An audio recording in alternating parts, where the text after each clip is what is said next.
what are some of the themes that you are seeing that, are common themes that people are dealing with in regards to healing themselves, mindset, these sorts of things that you look at? A trend that I've been seeing is fear of the unknown, and also just the limiting beliefs that were passed down to us from generation to generation. Also, a lack of self love. Everybody says that they love themselves, but it's shown in our actions that there's more work to do in how we treat ourselves and talk to ourselves and how we treat others.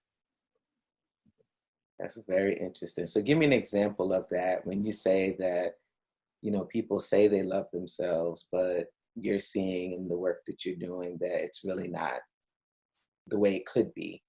Could you give an example of that and what that might look like and what you've seen? Yeah, definitely. So, one example might be eating habits. You're into the food business and wellness, and telling yourself, I can't give up meat. I can't give up sugar. I can't give up bread. That's a limiting belief. And when you do your own research, you see that these things aren't good for you, but you're going to eat them anyway.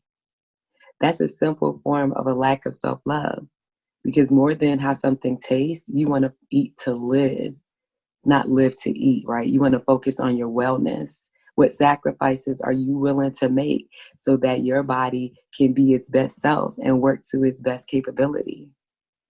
So that's just one example. Girl, you talking my language. Yes. I mean, I find that people have a difficult time doing something different.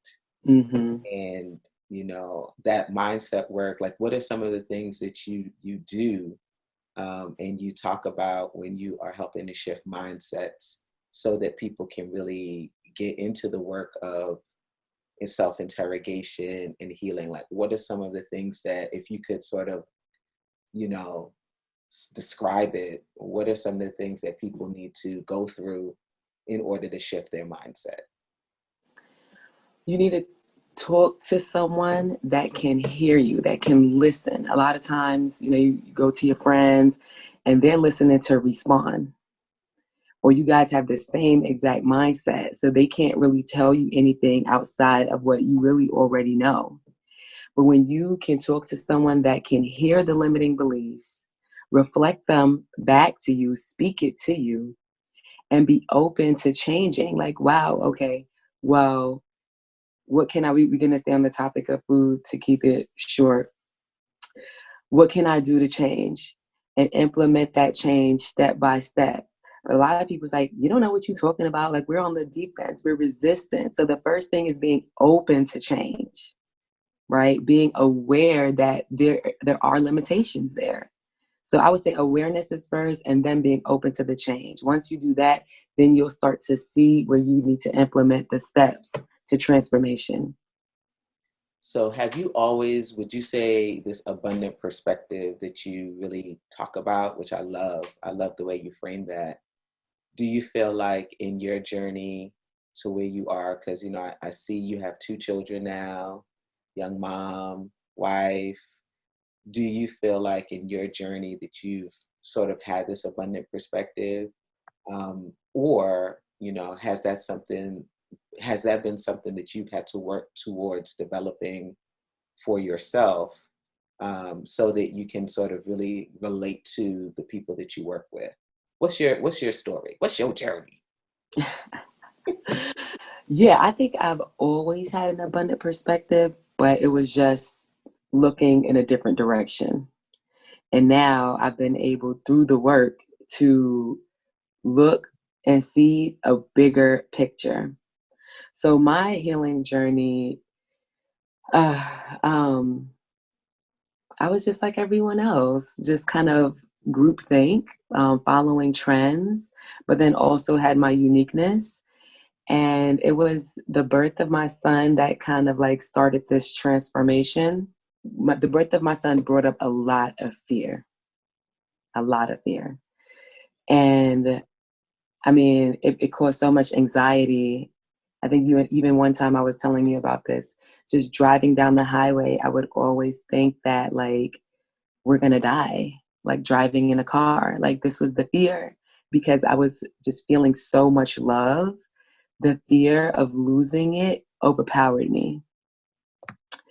And so I started to work with someone to really talk about what the fear is. Is it a valid fear? Acknowledge the fear. And through that work, I started realizing that there was a lot of conditioning from cultural beliefs, you know, taking on parental beliefs, beliefs of the community that stifled me. And once I noticed those beliefs and started to look back at my life and just really reflect, I saw how those beliefs showed up in different areas. And so I started to go into the forgiveness work, forgiving myself, forgiving others, gratitude work, really asking myself the questions of what do I want? Who am I? How do I want to live and be? And from that, started using affirmations, sound healing, meditation, breath work, visualization to get to this place where abundant perspective, I can look at life's challenges and not blame, shame, feel guilt, take accountability with love and compassion. That's beautiful. And, I think the thing that's really interesting about what you say is it's ongoing. Mhm. It's not something that you did it and then that's it. It's really work that we have to do all the time, right? Mhm. And re-examine. So the fear sometimes sets back in, and then we have to Mhm. face it head on. We have to address it, and we have these Mhm. tools that we can use to help us to navigate those moments when the fear or whatever that limiting belief, whatever it is, sets back in, right? And so for you, did anything change for you? What was your perspective? How, if you could measure it, because you now have a daughter, right? Mhm. What kinds of things came up for you in terms of perspective? Little girl now, two children now, right? What kinds of things were you feeling in that space? One, that healing is not linear, it's circular.